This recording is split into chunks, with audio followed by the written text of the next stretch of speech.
You're born white. Congrats. You've unlocked the cheat code. But surprise. Turns out even privilege comes with fine print. From day one, you're told you're the default setting for humanity. Crayons are your skin tone. Nude Band-Aids fit you perfectly. You get the lead in school plays by accident. Society is basically a mirror, and it never forgets to say, you look great. But then, reality starts glitching. Because suddenly everything is your fault. The patriarchy, that's you. Colonialism, that's you too. Slavery, definitely you. Climate change, you didn't cause it personally, but you probably recycle wrong. You feel guilty, but you're not sure what for. Is it for the past, the present, the future? For liking mayonnaise? You don't even like mayonnaise, but it's in your DNA now. You try to be woke, but there's a delay in the update. You repost infographics on Instagram like a digital priest handing out penance. You buy oat milk because dairy is imperialism, probably. You attend protests, but only post pictures where your sign looks clever and your jawline looks sharp. You say things like, as a white ally, and immediately regret it. You get clowned for using AAVE wrong, for dancing wrong, for clapping on the 1 and 3. Someone asks you to stop colonizing the vibe, and you don't even know what that means, but you leave anyway. You can't even wear a dashiki to Coachella without becoming a meme. Your jokes get filtered. You used to say things like, I don't see color, but now you know better. You do see color. You see it everywhere. You see it and immediately panic. Someone says Black Lives Matter, and you agree, enthusiastically, but still feel like you're somehow saying it wrong. You've got a Black Lives Matter sticker on your hydro flask, your Subaru, your laptop, and your cat. You say Black Lives Matter so often you start sounding like a malfunctioning activist robot. But no one's handing out cookies for being the least racist. You feel like you have to earn your humanity back. You binge-watch documentaries. You cry during 13th.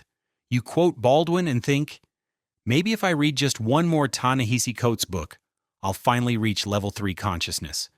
But every time you speak, you worry someone's going to say, okay, colonizer. Even if you're just ordering a latte. You start Googling how to pronounce faux before going out in public. You hate your ancestors, not because you knew them, but because you know what they did. They owned plantations, signed treaties they never honored, wore wigs in courtrooms, and invented golf.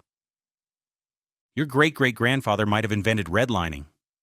You're not sure, but he definitely looked like he would. You do Ancestry.com and find out you're 97% disappointment and 3% confusion. You go to therapy, but you're scared your therapist is judging you for being another white person talking about their identity crisis. You say things like, I just feel so guilty, and they nod while quietly billing your insurance company. You don't know if you're allowed to be sad. People are getting shot, deported, profiled, erased. Meanwhile, your biggest stress is whether your thrifted Patagonia vest makes you look like a hedge fund mascot. You start to hate kale. Not because of the taste, but because it feels like a metaphor for your entire existence. Nutritious, overrated, and probably gentrified.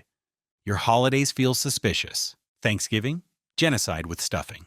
4th of July, colonial cosplay with fireworks. Even your grandma's apple pie tastes like manifest destiny.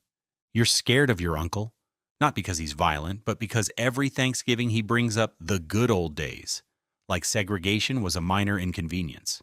You sit there, sipping spiked cider, wondering if you should start a family feud or just tweet about it later. You're terrified of saying the wrong thing. You call black people instead of African Americans, but then Google it later just to be sure. You start sentences with, as a white person, and then immediately trail off because, really, who asked? Your apologies are too long. You say, I'm sorry with the urgency of someone disarming a bomb. I'm sorry I interrupted you. I'm sorry my presence is so colonial. I'm sorry my Spotify Wrapped is 80% Eminem. You feel haunted by kombucha. You drink it because you think it's healthy. But it tastes like if gentrification had a flavor. Your friendships are awkward. You want more diverse friends, but don't want to collect people. You ask yourself, Is this a genuine connection, or am I just trying to diversify my Instagram feed? You want to ask your black friend questions, but also don't want to turn them into a walking Wikipedia for race relations. So you just sit there, sweating, trying to be a good one. Even your activism gets graded. You donate to causes, but it feels like hush money. You read books with titles like White Fragility and Me and White Supremacy, like you're cramming for a test you can't pass. You try to be an anti-racist, but the rules keep updating. You decolonize your bookshelf, your skincare, your playlists, but someone still finds an old Facebook post from 2011 where you said ghetto, and now you're trending for the wrong reasons. You feel like you're walking through a minefield with a tote bag that says equality. You want to help, but you don't want to center yourself, but you also don't want to be silent, but you also don't want to take up space. So instead you sit there, overthinking every word like your brain's stuck in a loading screen. You realize whiteness isn't an identity. It's the absence of one. It's a blank sheet of paper that somehow got published as the entire book. Your culture is a casserole. Your music is Mumford & Sons. Your dance moves look like a medical emergency. You don't get cultural pride. You get country music. You get American cheese. You get historical amnesia dressed as patriotism. You don't even get to be edgy.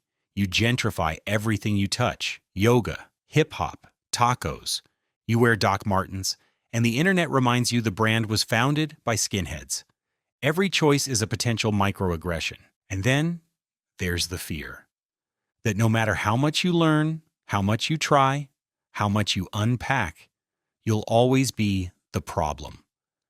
You'll never be oppressed enough to be interesting, but always privileged enough to be annoying.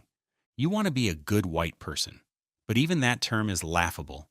It's like being the cleanest pig in the mud. You get accused of white guilt, but what else are you supposed to feel?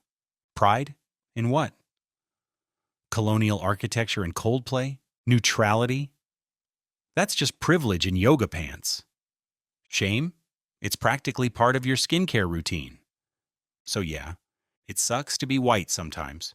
Not because you're oppressed, but because you're stuck in a feedback loop of awkwardness, apology, and self-doubt. Your identity is built on a foundation of denial and gluten. You try to do better, but no one claps for a fish not swimming into a wall. And still, you exist. You learn and you unlearn. You cringe at your old self and keep going anyway, because not being the villain doesn't make you the hero. It just means you're doing what you should have been doing all along. But yeah, sometimes it really does suck to be white, because the world was built for you.